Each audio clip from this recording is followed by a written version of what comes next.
Where's the most convenient place to get that big fitness energy? It's Planet Fitness. Now through July 19th, you can join for just $1 down, $10 a month. With over 2,400 convenient locations worldwide and equipment for every workout, you can get in, get energized, and get going. Whether you're a newbie or a gym pro, you belong in the judgment-free zone. So join today for $1 down, $10 a month, no commitment, cancel anytime. Deal ends Wednesday, July 19th. See Home Club for details.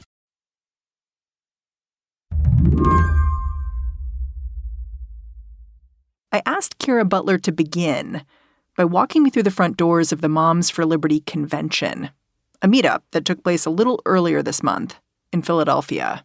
So the first thing that I saw, and that everybody saw really when they walked into the hotel, it was at the Marriott in Philadelphia, was protesters.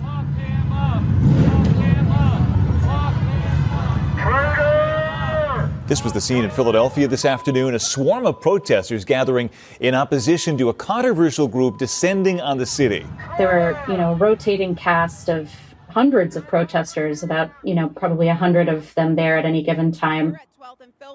It has at times been what they call a dance party protest, and at other times very impassioned speeches from people who are against Moms for Liberty, a number of groups speaking out against them, which they say this amounts to a hate group. Take a look at the video from earlier this morning. Protesters accused Moms for Liberty of pushing. And then you walked into the hotel and, it was ladies in their business casual. Many of them were wearing Moms for Liberty merch, T-shirts that said things like, "I don't co-parent with the government." There was an exhibition hall where, you could pick up comic books about American history from a biblical perspective, visit the Trump merch table where you would see, action figures of Trump. This conference called itself the Joyful Warriors National Summit. Yes. Did it feel joyful when you walked in? No, I would say it felt urgent. Dire. Kiera writes for Mother Jones. This was actually her second Joyful Warriors National Summit. She's been following Moms for Liberty for a while now. I found out about the group initially in early 2021 because I had been writing about conservative protests over school closures and mask mandates. And I heard from a source who was in, I think it was North Carolina, and had said, "Oh my God, there's this group that completely just took over our school board." This is now a familiar story. The way the pandemic galvanized parents to take a closer look at what their kids were being taught and gave some of them the space to get angry. Moms for Liberty became an avatar for that anger, advocating against what they saw as moral decay inside American schools. And then when I went to the conference last year and I saw DeSantis speak. They gave him a sword, right? They presented him with the Joyful Warriors sword.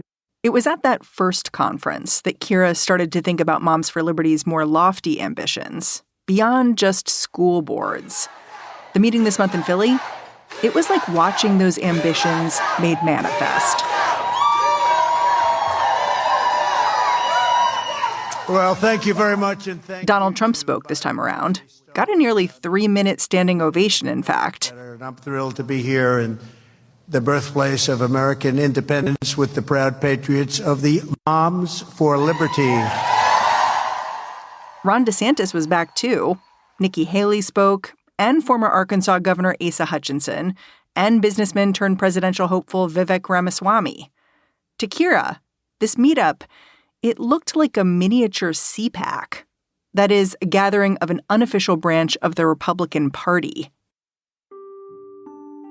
If everything about this year's summit was bigger, how much bigger do you think this group can get? That's really the question. How significant is not just Moms for Liberty, but the entire parents' rights movement going to be in the 2024 presidential election? Today on the show, Moms for Liberty is flexing its political muscle. How strong are they, really? I'm Mary Harris. You're listening to What Next? Stick around.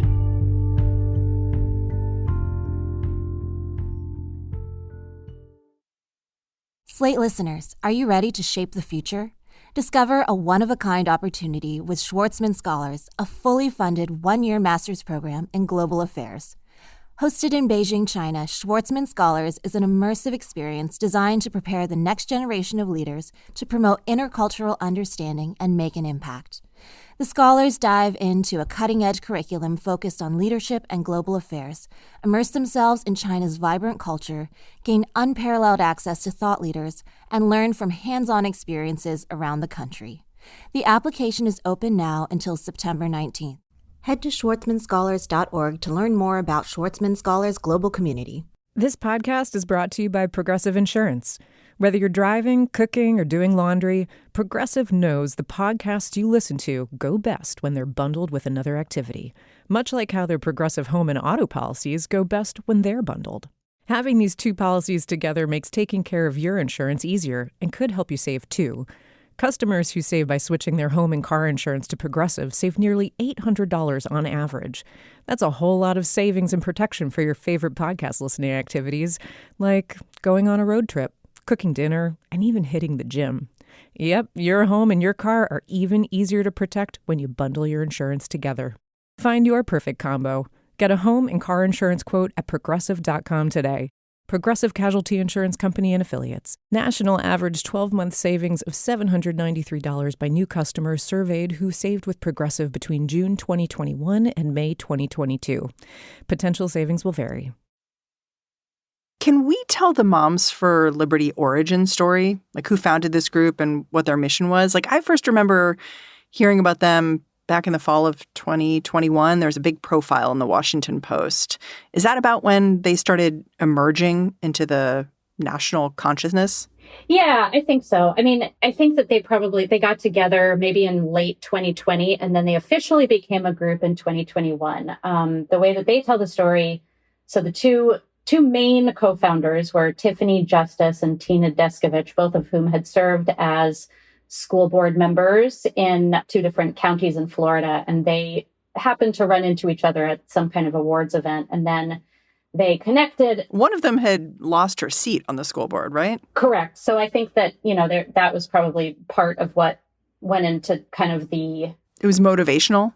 It was, yes, I do. Yeah, that's a good way to put it. It was motivational. Like that was part of what went into her motivation for founding the group. But really they connected around protesting the school closures and then mask mandates. And so it was really a group that was born out of the pandemic. And then as they began to work together and as they got together with Leadership Institute and Heritage Foundation, they kind of expanded their mission outside of just pandemic issues to incorporate stuff about LGBTQ curriculum and books and, what they call CRT, their opposition to anti-racism curriculum in schools and sort of their broader parents' rights movement. You mentioned these 2 other conservative groups that they very quickly began working with. For people who don't know the Leadership Institute or Heritage Foundation, can you just introduce them? Yes, Leadership Institute is a group that was founded decades ago by a guy named Morton Blackwell, and it exists to train conservatives who want to run for office. Heritage Foundation is a kind of old and very well-established conservative think tank. One important thing to note about Moms for Liberty is that they are not a nonprofit. They're a 501c4, which is a different designation. And it means that they do not, in Florida, they don't have to make their finances public. So, while we can see that these groups sponsor their conference, and we can see that they work extensively with these groups and that, there even has been back and forth between members of Moms for Liberty going to go work at Leadership Institute, we don't know how much money these groups have given to Moms for Liberty. So they started with just a couple of chapters in Florida. How quickly did this organization grow? Very quickly initially. By last July, they already had the 100,000 members and 38 chapters across the country. In terms of political influence, they also grew quickly. They had all of these school board victories. Was there a particular moment where you realized, oh, I got to take this group seriously? I mean, I think there were a few moments. Like, look at what happened in 2021 with Glenn Youngkin in Virginia. Virginia's governor. And, I think it was the influence of the parents' rights movement in that election, I think that early on, people kind of dismissed these mama bears who at that time, it wasn't Moms for Liberty. It was, kind of a different wing of the parents' rights movement. But then it turned out that, that made a huge difference in that election. Glenn Youngkin ended up thanking he said, thanks to my mama bears or something like that in his victory speech. So, I think the pandemic was such a destabilizing time for parents. There were genuinely things to be really scared about, and nobody quite knew where to put those feelings of anxiety. And, Moms for Liberty, Parents' Rights offered a kind of a powerful sense of identity and camaraderie and security in a really scary time. I keep wondering this one thing, which is that Moms for Liberty clearly rose to prominence on the back of this fear that schools were teaching our kids things we can't control and might not like. So was Moms for Liberty founded to respond to an existing panic, or did Moms for Liberty help create a panic that they then capitalized on? I think the answer is both. Panics around children, like this is not new, right? When I was a kid in the 80s, more daycare centers were opening because more women were going to work. And, this provoked anxiety in people who were used to the traditional American nuclear family setup of dad works and mom stays at home with the kids. And they felt somehow threatened by the idea of moms going back to work. And so there became a kind of conspiracy narrative around child molesters, pedophiles in daycare centers. That daycare centers, it was called the Satanic Panic. The idea was that Satan was present in these places that would watch your kids while you went to work. So these are ancient ideas around, when there's a time of destabilization, panic will often sort of coalesce around the children, the safety of the children. That said, I think Moms for Liberty has found a really great way of taking those fears and turning them into a rallying cry and making parents feel like if you join this group, then you might be able to control some of these scared, anxious feelings that you're having in this scary time. All right, let's fast forward to 2023. Can you give me a quick read on the Moms for Liberty scoreboard? Like, what are some of the group's bigger victories to date? I think I sort of can't overstate the significance of the school board victories. 275 wins out of 500 candidates that they ran is a pretty darn good track record. And it is a kind of a victory in and of itself that they were able to attract, I think it was 5 presidential candidates to their conference. That they have the attention of these candidates and that these candidates are, for lack of a better term, pandering to them. And this is all while the Southern Poverty Law Center classifies Moms for Liberty as a kind of hate group, right? And make no mistake, at the conference, this was a badge of honor. They were kind of crowing about the fact that they had been designated. I don't think it was a hate group. I think it was anti-government extremist group or something like that. They did not designate them a hate group. But there are many jokes made about like, oh gosh, you guys are the most fun anti-government extremists I've ever met. Like all of the speakers were making these jokes and the moms were just loving it. And they just had a great time around that. Just before the gathering in Philly that you went to, there was this incident that really crystallized for me the problem with Moms for Liberty's take on parental rights.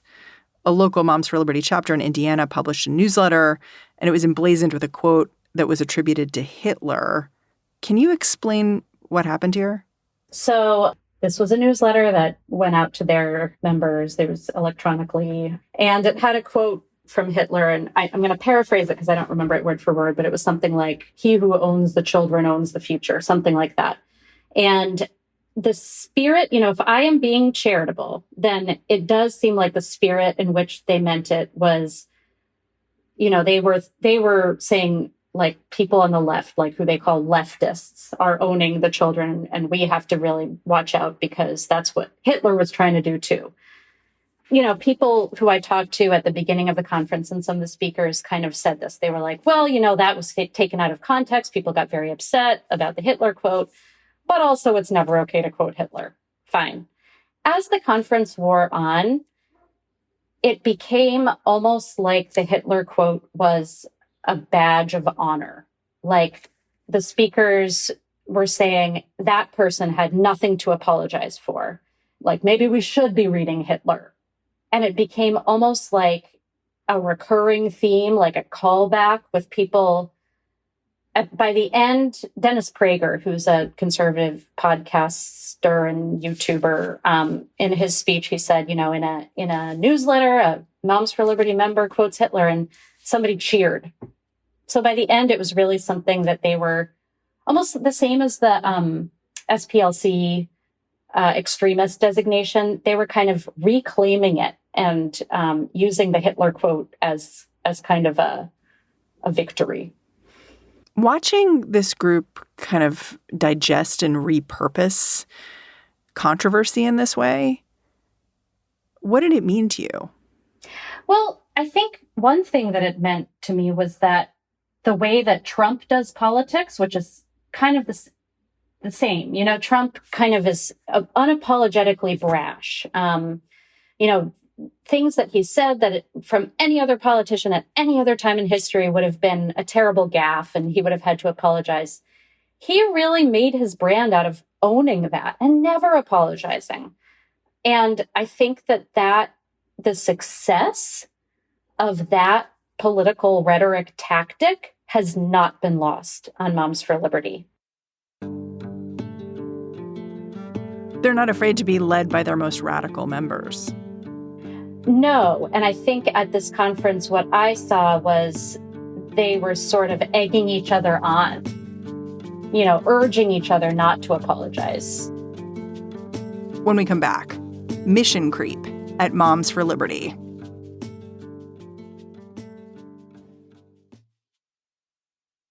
A lot of us probably struggle with sleep hygiene, how to fall asleep, stay asleep, and get restful sleep. But did you know that improving your sleep hygiene could help improve your overall health? Health Break, a podcast by UPMC Health Plan, dives into this topic with advice and tips you can use from our expert wellness health coaches. Listen now to find out how you can start improving your sleep at upmchp.us/healthbreaksleep. That's upmchp.us/healthbreaksleep.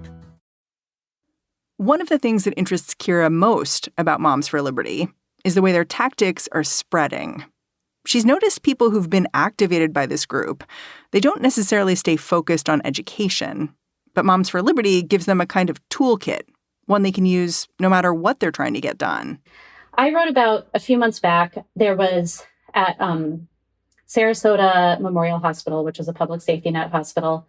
The Sarasota Hospital Board was taken over by a few members who call themselves medical freedom advocates. They don't believe in vaccines. They believe in treating COVID with discredited treatments like ivermectin and hydroxychloroquine. And these folks came to the board of Sarasota Memorial Hospital. And as a result, they, you know, got people to kind of flood the hospital with complaints and hate messages and threats.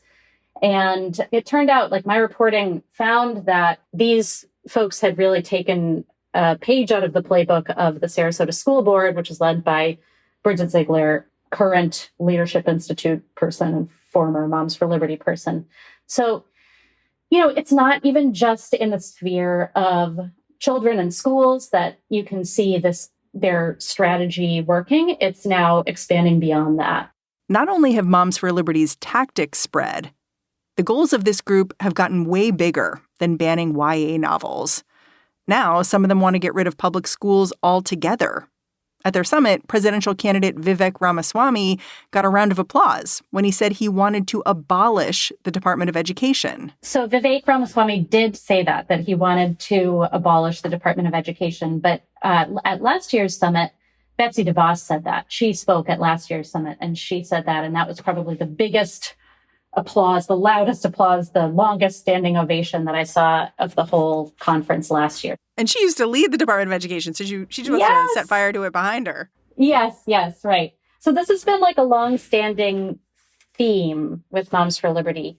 And I have to say, I did not hear this specifically at this year, but last year when I went to the breakout sessions, especially in the question and answer sessions, people would say, well, they're teaching this thing about, queer identity at my kid's school. What do I do?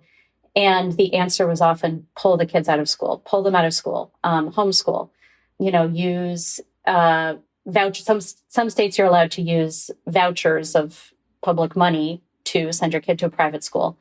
And Moms for Liberty, one of the things that they're very interested in doing is expanding these voucher programs and, also supporting chartered schools rather than neighborhood public schools. So, and they're very interested in states and localities having, complete autonomy in terms of what they allow to be taught in schools and just sort of how schools are structured and, what you can do with money that has been earmarked to support public schools. We mentioned at the top of the show that a lot of big name Republican figures showed up at the at the conference that you were at in Philadelphia. I kind of made me wonder, how likely do you think it is that Moms for Liberty or groups like it are going to select our next president, or at least the next Republican candidate for president? I think the fact that these candidates all showed up at Moms for Liberty means that right now, the parents' rights movement is still ascendant. That these politicians are looking around and figuring which groups they need to have in their corner. So right now, they have made a calculation. They've looked at the school board races that Moms for Liberty won. They've looked at what Glenn Youngkin did in Virginia. And they have decided that this is a group that is worth paying attention to. At the same time, the membership is not growing like exponentially or anything. Moms for Liberty is growing, but it's not growing at the clip that it did initially. And I think it's really important to keep in mind that Moms for Liberty, above all, is kind of acting as great PR for the Republican Party. So it's really the symbiotic relationship where Moms for Liberty gets to have a higher profile because of all of this attention from these Republican candidates. And these Republican groups, the Republican Party, the Leadership Institute, Heritage Foundation, get to say, look, we care about moms by kind of lending their name to Moms for Liberty. So maybe they're not determining anyone's political fate, but they're certainly an important cog in the system. Yeah, I would say that's definitely true. I mean, I think it's really too early to say whether they're going to elect the next president or the next Republican candidate, whether they will be the determining factor. But right now, I think it is obvious that this is a movement that politicians are taking very seriously. It's interesting because I can't think of something similar on the progressive side of things. A group that would attract, Democratic candidates to speak in front of it, that would have a conference like this, that would act in this way. Can you? Well, no. And it's interesting because, even if you just take the very name of their movement, the parents' rights movement, it's like, well, they're really only talking about some rights. Like, if you're a parent who has a queer or trans kid, then shouldn't it also be your right to make sure that your kid is safe and accepted in school? If your local public school is, getting ignored at the expense of a charter school that is very, well supported, isn't it also your right to have a public school that serves the community? These are also parents' rights, but it seems like the conservatives have been very successful in claiming that movement and claiming the phrase parents' rights as their own and as reflecting their values. Kiera, thank you so much for coming on the show. I'm really grateful for your reporting. Thank you so much for having me. Kiera Butler is a senior editor at Mother Jones. And that's the show. What Next is produced by Paige Osburn, Elena Schwartz, Rob Gunther, Madeline Ducharme, and Anna Phillips. We are led by Alicia Montgomery with a little boost from Susan Matthews. Ben Richmond is the Senior Director of Podcast Operations here at Slate. And I'm Mary Harris. Go track me down on Twitter if you want. I'm at Mary's Desk. Catch you later.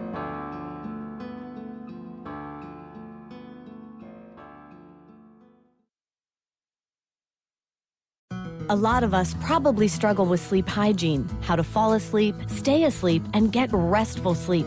But did you know that improving your sleep hygiene could help improve your overall health? Health Break, a podcast by UPMC Health Plan, dives into this topic with advice and tips you can use from our expert wellness health coaches. Listen now to find out how you can start improving your sleep at upmchp.us/healthbreaksleep. That's upmchp.us/healthbreaksleep.